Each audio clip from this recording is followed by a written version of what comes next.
ایک روز مقام صحبا میں حضور صلی اللہ علیہ وآلہ وسلم نے نماز ظہر ادا کی اور پھر حضرت علی رضی اللہ تعالیٰ عنہ کو کسی کام کے لیے روانہ فرمایا۔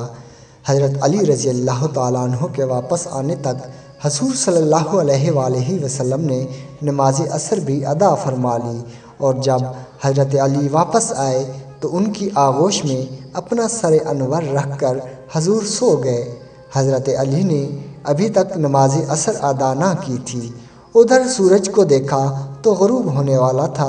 حضرت علی سوچنے لگے کہ ادھر رسول خدا آرام فرما ہے اور ادھر نماز خدا کا وقت ہو رہا ہے۔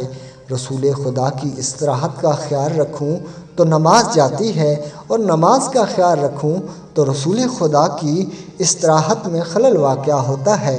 کروں تو کیا کروں؟ آخر مولا علی شیر خدا رضی اللہ تعالیٰ عنہ نے فیصلہ کیا کہ نماز کو قضا ہونے دو، مگر حضور کی نیند مبارک میں خلل نہ آئے۔ چنانچہ سورج ڈوب گیا اور عصر کا وقت جاتا رہا۔ حضور اٹھے تو حضرت علی کو مغموم دیکھ کر وجہ دریافت کی تو حضرت علی نے عرض کیا، یا رسول اللہ، میں نے آپ کی استراحت کے پیش نظر ابھی تک نماز عصر نہیں پڑھی اور سورج غروب ہو گیا ہے۔ حضور نے فرمایا، تو غم کس بات کا، لو ابھی سورج واپس آتا ہے، پھر اسی مقام پر آ کر رکتا ہے جہاں وقت عصر ہوتا ہے۔